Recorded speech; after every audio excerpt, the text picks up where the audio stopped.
તો વિદ્યાર્થી મિત્રો અહીંયા આપણે રાસાયણિક સમીકરણ સંતુલિત કરવાનું છે, તો એ માટે કેટલાક સોપાન જોઈશું, બરાબર. તો એ સોપાનની અંદર તમારે સૌથી પહેલાં કોઈ એક સમીકરણ માટે કોઈ એક રાસાયણિક સમીકરણને કેવી રીતે સંતુલિત કરવું એ આપણે જોઈશું, બરાબર. તો અહીંયા આપણે એક ઇક્વેશન લખીએ છીએ, બરાબર મિત્રો. તો ચલો હું કોઈ પણ એક ઇક્વેશન લખું અહીંયા. તો Fe, ઓકે મિત્રો, થોડું એડજસ્ટ કરી લો, બરાબર. તો Fe plus H2O gives Fe3O4 plus H2. Okay મિત્રો. તો મિત્રો આપણે આ સમીકરણને સંતુલિત કરવું છે, બરાબર. Fe એટલે મિત્રો આયન, બરાબર. H2 એટલે હાઇડ્રોજન, O એટલે કે ઓક્સિજન, બરાબર. તો મિત્રો અહીંયા આ ત્રણ તત્વોની વાત થઈ છે, તો આપણે આ ત્રણ તત્વો માટે કરીશું. તો સૌથી પહેલાં બેલેન્સ કરવા માટે મિત્રો જો પહેલું સોપાન શું કહે છે કે રાસાયણિક સમીકરણ સંતુલિત કરવા સૌ પ્રથમ પ્રત્યેક સૂત્રને ખાનામાં લખો. ખાનામાં એટલે મિત્રો જો પ્રત્યેક સૂત્ર આપેલું જેને આપણે આ રીતે ચોરસ બોક્સ બનાવી દઈશું, બરાબર. આ જુઓ તમે, પ્રત્યેકને આપણે ચોરસ બોક્સ બનાવી દીધું, બરાબર મિત્રો. દરેકને આપણે પ્રત્યેક ચોરસ બોક્સ બનાવી દીધું. હવે શું કરવાનું છે? તો મિત્રો ચોરસ બોક્સ એટલા માટે કે તમારે હંમેશા આ ચોરસ બોક્સની આગળ જ કિંમત મૂકવાની થશે, આગળ જ કિંમત મૂકવાની થશે. પાછળ તમે કોઈ નવી કિંમત મૂકી શકશો નહીં. મતલબ એ કે મિત્રો તમારે પાછળથી વાર કરવાનો નથી, તમારે સામી છાતીએ જ લડવાનું છે. મતલબ જે કંઈ ઉમેરું કરવાનું થાય એ સામી છાતીએ કરવાનું છે. તો મિત્રો જો અહીંયા બીજું શું કહે છે કે સમીકરણને સંતુલિત કરતી વખતે ખાનાઓની અંદર કોઈ જ ફેરફાર ના કરો. મતલબ કે આ ખાનું બની ગયું એના પછી એની અંદર કોઈ પણ જાતનો ફેરફાર કરવાનો નથી. બહારની સાઈડ કરો એ પણ ક્યાં? આગળ, પાછળ કોઈ ફેરફાર થશે નહીં, બરાબર મિત્રો. તો ચલો હવે આપણે સોપાન 2 તરફ જઈએ. તો સોપાન 2 શું કહે છે કે સંતુલિત સમીકરણ 1માં આપેલ તત્વોના પરમાણુઓની સંખ્યાની ગણતરી કરો, બરાબર. જે અસંતુલિત સમીકરણ આપ્યું છે તો એની અંદર આપણે શું કરીશું? તત્વોના પરમાણુઓની સંખ્યાની ગણતરી કરીશું. તો જો પહેલાં તો અંદર તત્વો કયા કયા છે એ જોઈ લઈએ મિત્રો. તો તત્વોમાં જો પહેલું તત્વ કયું છે? એક આયન એટલે કે Fe. ત્યાર પછી બીજું કયું છે? હાઇડ્રોજન અને ઓક્સિજન. આ ત્રણ સિવાય બીજા કોઈ તત્વો નથી મિત્રો. હવે જોઈ શકો છો મિત્રો તમે, પ્રક્રિયકો મોટાભાગે કઈ બાજુ હશે? ડાબી બાજુ. નિપજો કઈ બાજુ હશે? જમણી બાજુ, બરાબર. તો અહીંયા આપણે LHS એટલે કે ડાબી બાજુએ પ્રક્રિયકોના પરમાણુની સંખ્યા લખીશું, RHS એટલે કે જમણી બાજુએ નિપજોના પ્રક્રિયકોની સંખ્યા લખીશું. તો ચલો મિત્રો અહીંયા આપણે પરમાણુઓની ગણતરી કરીએ. તો અહીંયા તમે આયન Feના અહીંયા કેટલા છે જોઈ શકો છો. તો માત્ર એક જ છે Fe, એક જ વખત છે. તો અહીંયા લખી દઈએ આપણે 1, બરાબર. અહીંયા Feના કેટલા લખીશું મિત્રો? આપણે 1 લખીશું, બરાબર. ત્યાર પછી હાઇડ્રોજનના જોઈ શકીએ છીએ મિત્રો. હાઇડ્રોજન કેટલા છે? H2, 2 વખત છે હાઇડ્રોજન. હાઇડ્રોજનના કેટલા લખીશું? આપણે 2 લખીશું.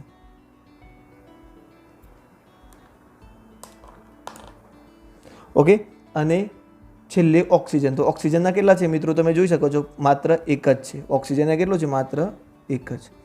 હવે મિત્રો જમણી બાજુ જોઈએ. તો જમણી બાજુ મિત્રો તમે Fe જોઈ શકો છો. કેટલા છે? 3. તો અહીંયા કેટલા લખવાના? 3. કેટલા લખીશું મિત્રો? 3. ત્યાર પછી હાઇડ્રોજન જોઈ શકો છો મિત્રો. હાઇડ્રોજન કેટલા છે તમારા અહીંયા? તો હાઇડ્રોજન 2 છે. તો અહીંયા કેટલા લખીશું? હાઇડ્રોજન 2, બરાબર.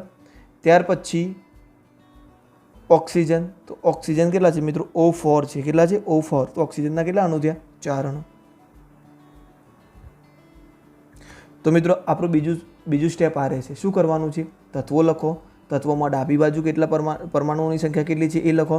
જમણી બાજુએ પરમાણુઓની સંખ્યા કેટલી છે? મતલબ કે પ્રક્રિયકોની પરમાણુઓની સંખ્યા લખો જે તે તત્વની, અને જે તે તત્વની નિપજોની પરમાણુઓની સંખ્યા લખો. ઓકે મિત્રો.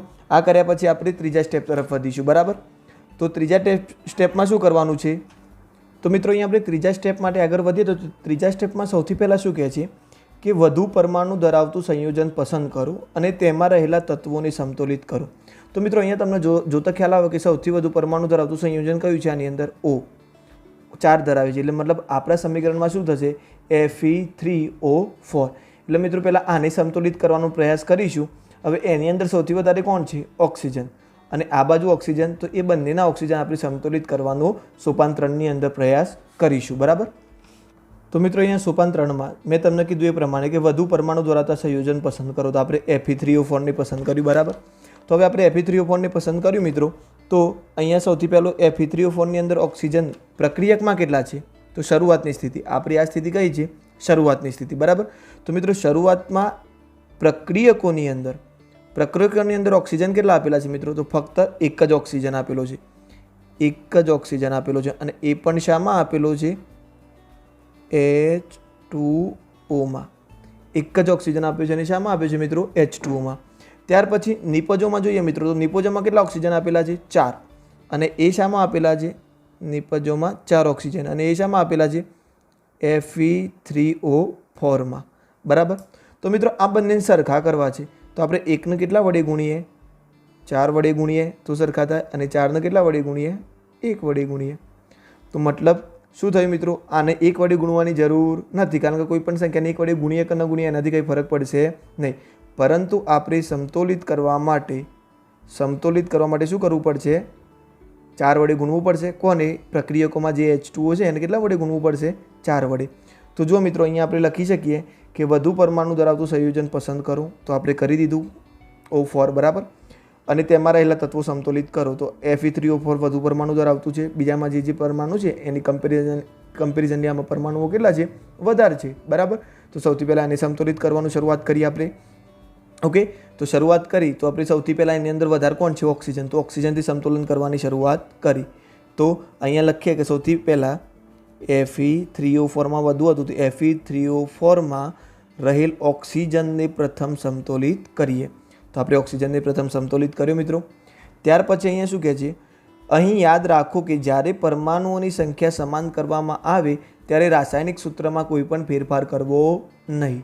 એટલે મિત્રો આ જે Fe3O4 રાસાયણિક સૂત્ર છે એમાં કોઈ ફેરફાર કરવાનો નહીં. મતલબ કે અહીંયા 8 લખી દો કે અહીંયા તમે O પાછળ 4 લખી દો, એ રીતે તમે લખી શકો નહીં. મેં તમને કીધું કે તમારે હંમેશા આગળ જ વાર કરવાનું છે, પાછળ કંઈ એડિટ કરવાનું નથી. ઓકે, મતલબ તમે શું લખી શકો, જેમ કે ઓક્સિજન પરમાણુની સમતોલિત કરવા H2Oની આગળ 4 લખાય. તો જુઓ આપણે અહીંયા શું કરીશું, H2Oની આગળ 4 લખીશું, બરાબર. કંઈ આ રીતે પછી ના લખી શકાય H2O4 કે H2O4. મિત્રો આ રીતે લખી શકાય નહીં. આ રીતે શું થાય, જે સમીકરણ હોય રાસાયણિક સમીકરણ એનું નામ જ આખું ચેન્જ થઈ જાય, બરાબર. અને અહીંયા O4 કરવા જાય તો આ તો 2 4 8 હાઇડ્રોજન 8 થઈ જશે અને બધું સમીકરણ બદલાઈ જશે. એટલે તમે વચ્ચે કે પાછળથી કોઈ ઉમેરો કરી શકશો નહીં. આ રીતે જે H2ની આગળ તમે 4 લખી શકો, વચ્ચે કે પાછળની બાજુ લખી શકો નહીં. ઓકે મિત્રો, તો મિત્રો હવે અહીંયા હાલ આપણે અહીંયા લખતા નથી. હવે શું થશે, આ રીતે આ કન્ડિશન કર્યા પછી 4 વડે ગુણ્યા પછી આપણે આ સમીકરણને નીચે પ્રમાણે લખી શકીશું. તો Fe plus H2O gives Fe3O4 plus H2. Okay મિત્રો, તો જુઓ અહીંયા સૌથી પહેલાં બધાને બોક્સ બનાવી દઈએ. મિત્રો તમારે ખાલી આ દર વખતે બોક્સ બનાવવાની જરૂર નથી, અત્યારે સમજીએ છીએ એટલા માટે, બરાબર. તો અહીંયા જો મિત્રો H2O, તો આપણે H2O ને કેટલા વડે ગુણવું પડશે, 4 વડે ગુણવું પડશે. તો જુઓ આને કેટલા વડે ગુણી કાઢીએ મિત્રો, 4 વડે. તો જુઓ 4 વડે ગુણીએ છીએ તો ઓક્સિજન 4 થઈ ગયા, અને અહીંયા પણ ઓક્સિજન કેટલા થઈ ગયા મિત્રો, 4 થઈ ગયા. ઓકે, હવે મિત્રો આગળ જઈએ, આગળના સોપાનમાં. હવે આ મિત્રો સમીકરણ પૂરેપૂરી રીતે સમતોલિત થયું નથી. કેમ? કારણ કે જો અહીંયા Fe1 છે ને અહીંયા Fe3 છે, ફક્ત ઓક્સિજન જ સમતોલિત થયા છે. એટલે કે આ સમીકરણને આપણે નામ આપીશું સમીકરણ 2. ઓકે, આગળનું જે સમીકરણ હતું મિત્રો સમીકરણ 2. સમીકરણ 2 કેવું છે, આંશિક સમતોલિત છે. કેવું છે, આંશિક સમતોલિત, મતલબ પૂરેપૂરું સમતોલિત સમીકરણ નથી. હવે મિત્રો સોપાન 4માં જઈએ તો હજુ આપણે તો અહીં સમીકરણ 2માં હજુ ઓક્સિજન અને આયન એટલે કે Fe સમતોલિત નથી, બરાબર. ફક્ત તમારો ઓક્સિજન જ થયો છે, હજુ હાઇડ્રોજન અને આયન બંને તમારા સમતોલિત નથી. તો આમાંથી આપણે કોને પહેલાં સમતોલિત કરવું, તો મિત્રો આમાં સૌથી પહેલાં આપણે કોને સમતોલિત કરીશું, હાઇડ્રોજનની, બરાબર. કારણ કે આપણે હાઇડ્રોજનની અણુઓની સંખ્યા કમ્પેરિઝનલી Fe કરતાં કેવી હતું, વધુ થઈ ગઈ. કારણ કે જુઓ 4 2 8 થઈ ગઈ ને, 4 2 કેટલી થઈ ગઈ, 8. એટલે હવે આપણે કોને સમતોલિત કરીશું, હાઇડ્રોજનને, બરાબર. તો અહીંયા આમાંથી હાઇડ્રોજનને પ્રથમ સમતોલિત કરીએ, બરાબર. अब हाइड्रोजन प्रथम संतुलित करવું હોય મિત્રો તો તમે અહીંયા જુઓ છો આ સાઈડ હાઇડ્રોજન કેટલા થાય છે તમારે 4 2 8 જે તમે ઉપર કોષ્ટક બનાવ્યું હતું એ રીતે જોઈ શકો છો. હવે કોષ્ટક બનાવવાની જરૂર નથી, એ એક વખત સમજવા પૂરતું કોષ્ટક હતું બરાબર. તો અહીંયા જોઈ શકો છો મિત્રો 4 2 8 થયા તમારા. કેટલા થયા? 4 2 8. હાઇડ્રોજન 8 થયા, પરંતુ અહીંયા જુઓ તો અહીંયા કેટલા થાય છે? ફક્ત 2 જ થાય છે. તો મિત્રો અહીંયા તમે પાછળ 4 મૂકી શકો? તો ના, તમારે પાછળ કંઈ મૂકવાનું નથી. હંમેશા કેમ મૂકશો? આગળ. તો મિત્રો અહીંયા જો તમે 4 મૂકશો તો 4 2 8, આ બાજુ પણ 8 થઈ ગયા અને આ બાજુ તો ઓલરેડી 8 થઈ ગયા છે. તો H2 ની આગળ આપણે કેટલા મૂકી શકીએ મિત્રો? 4. તો મિત્રો H2 ની આગળ આપણે તો અહીંયા લખીએ કે H2 અણુને 4 વડે ગુણો. તો અહીંયા લખ્યું છે કે પરમાણુને સંતુલિત કરવા જમણી બાજુએ H2 ને 4 વડે ગુણો. તો મિત્રો હવે આપણું સમીકરણ કંઈક આ રીતનું થશે. Fe plus H2O gives Fe3O4 plus H2. તો મિત્રો બોક્સ બનાવી દઈએ બરાબર. તમને મિત્રો એક વખત સંતુલિત કરતાં આવડી જશે, પછી તમારે બોક્સ બનાવવાની કોઈ પણ જરૂર પડશે નહીં બરાબર. ઓકે, તો જુઓ મિત્રો Fe. હવે Fe તો તમારા હાથ અત્યારે એને ટચ કરવાનો નથી. H2 તમે સંતુલિત કર્યું, કેટલા વડે ગુણ્યો? 4 બરાબર. તમારા ઓક્સિજન તો આ બાજુ 4 થઈ ગયા, આ બાજુ 4 થઈ ગયા. હવે હાઇડ્રોજન સંતુલિત કરવા નીકળ્યા તો 4 2 8 હાઇડ્રોજન થાય છે. તો અહીંયા પણ 8 કરવા પડશે. તો મિત્રો 4 2 8. તો આ તમારું કયું સમીકરણ થયું? 3. અને મિત્રો આ પણ કેવું છે? આંશિક સમતોલિત સમીકરણ છે બરાબર. આ સમીકરણ પણ કેવું છે તમારું? આંશિક સમતોલિત. પૂરેપૂરું સમતોલિત નથી, કારણ કે હજુ સુધી તમારું ફક્ત હાઇડ્રોજન સમતોલિત થયો છે અને ઓક્સિજન સમતોલિત થયો છે બરાબર. હજુ Fe એટલે કે આયન સમતોલિત કરવાનો બાકી છે બરાબર. તો ચલો હવે આપણે આગળના સોપાનમાં આયનને સમતોલિત કરીએ. તો મિત્રો અહીંયા સોપાન 5 તરફ જઈએ બરાબર. તો અહીંયા શું કહે છે કે સમીકરણ 3 જે મળ્યું એમાં હજુ આયન સમતોલિત નથી. આયન એટલે શું થયું મિત્રો? આપણું Fe. Fe હજુ સમતોલિત નથી. તો Fe ને સમતોલિત કરવા શું કરવું પડશે? Fe ને સમતોલિત કરવા તો અહીંયા જોઈ લો મિત્રો, Fe ના કેટલા પરમાણુ છે? 3. જ્યારે આ બાજુ કેટલા છે? 1. તો મિત્રો આને કેટલા વડે આપણે 3 વડે ગુણીશું? અહીંયા હાલ લખું છું બરાબર. તો આને 3 વડે ગુણીશું તો બંને સરખા થઈ જશે. ઓકે મિત્રો, તો અહીંયા Fe plus 4H2O gives Fe3O4 plus 4H2. તો એની અંદર મિત્રો આપણે Fe ને કેટલા વડે ગુણી દઈએ? 3 વડે ગુણી દઈએ. તો આ બાજુ 3 વડે ગુણીશું તો આ બાજુ પણ 3 થઈ જશે. ઓકે, તો ચલો અહીંયા શું લખ્યું છે? આયનને સમતોલિત કરવા ડાબી બાજુએ આયનને એટલે કે Fe ને સમતોલિત કરવા ડાબી બાજુએ Fe ને કેટલા વડે ગુણો? 3 વડે. તો મિત્રો અત્યાર સુધી આપણું સમીકરણ કેવું હતું? તમે જોઈ શકો છો સમીકરણ 3ની અંદર ચોથા સોપાનની અંદર જે આપણને સમીકરણ 3 મળ્યું એની અંદર તમે જોઈ શકો છો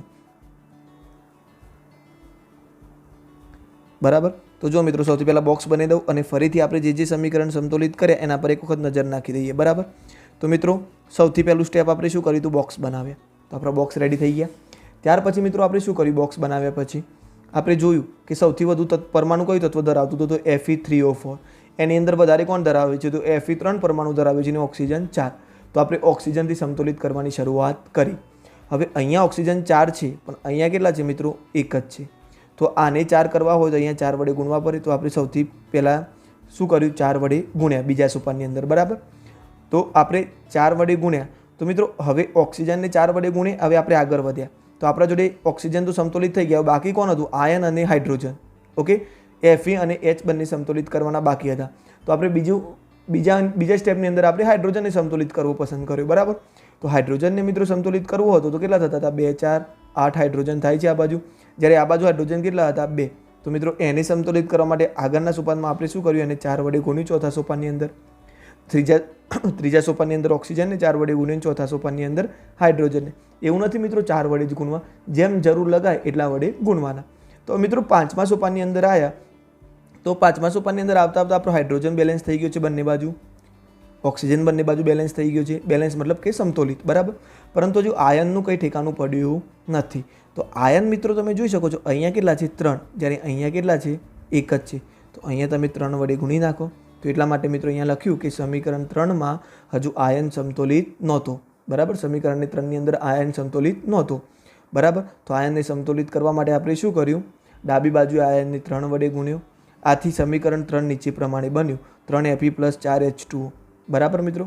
તો મિત્રો આ હતું આપણું સોપાન 5. આટલા સુધી મિત્રો આપણું સમીકરણ કમ્પ્લીટલી સોલ્વ મતલબ કે સમતોલિત થઈ જાય છે.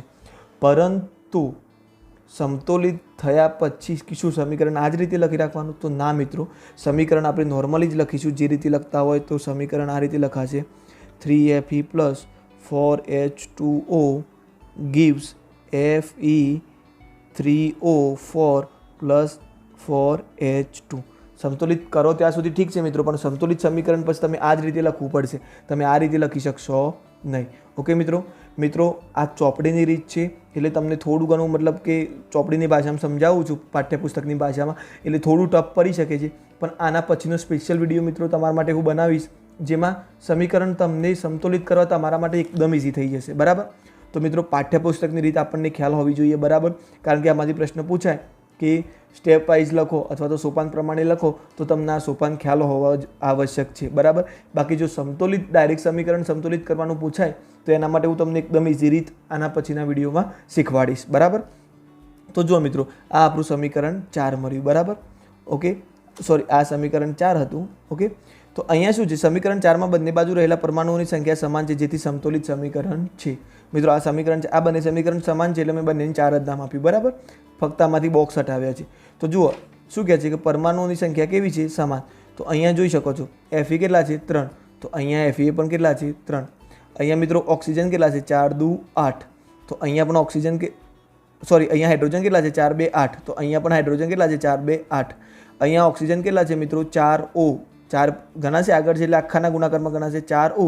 અને અહીંયા O એકલા જોડે 4 છે એટલે અહીંયા પણ 4 ઓક્સિજન છે અને અહીંયા પણ કેટલા છે? 4 ઓક્સિજન. બરાબર મિત્રો? હવે મિત્રો ખાસ ઇમ્પોર્ટેન્ટ કે જેના આધારે ક્વેશ્ચન પૂછાઈ શકે છે કે એવો ક્વેશ્ચન પૂછાય કે રાસાયણિક સમીકરણને સમતોલિત કરવા માટેની પદ્ધતિ, મતલબ રાસાયણિક સમીકરણને સમતોલિત કરવા હીટ એન્ડ ટ્રાયલ વિધિ સમજાવો. તો મિત્રો આ જે આપણે વિધિ સમજ્યા એ પદ્ધતિને કઈ કહેવામાં આવે છે? હીટ એન્ડ ટ્રાયલ વિધિ કહેવામાં આવે છે. તો મિત્રો આ ખાસ યાદ રાખવાનું છે તમારે કે આ હીટ એન્ડ ટ્રાયલ પદ્ધતિ પૂછાય. બરાબર? તો તમારે આ રીતે લખવાનું રહેશે સોપાન પ્રમાણે. મિત્રો અત્યારે ચિંતા ના કરો, હું કમ્પ્લીટ સ્ક્રીનશોટ તમારી ડિસ્પ્લે પર મૂકી દઉં છું વિડીયો જેવું પૂરું થાય એવું, એટલે તમે આસાનીથી સ્ક્રીનશોટ લઈને લખી શકશો. બરાબર? તો મિત્રો હવે આખરી સોપાન જે એટલું બધું ઇમ્પોર્ટન્ટ નથી, હા ઇમ્પોર્ટન્ટ તો છે, પણ આ હીટ એન્ડ ટ્રાયલ વિધિમાં તમારે આટલા સુધી જ રાખવાનું છે. હવે જે આગળ છે એ જાણકારી ખાતર અને ઉપયોગ ખાતર ખૂબ જ ઉપયોગી રહેશે. મતલબ આગળની તમે સમીકરણ લખતા હોય તો એમાંથી એ તમારા માટે ખૂબ જ ઉપયોગી બની રહેશે. બરાબર? તો મિત્રો હવે મેં તમને કીધું એ પ્રમાણે કે તમે આગળ જરૂરી માહિતી માટે જોઈએ. બરાબર? તો અહીંયા શું કહે છે કે સમીકરણને વધુ અર્થસૂચક બનાવવા પદાર્થની ભૌતિક અવસ્થા દર્શાવતી સંજ્ઞા લખવી.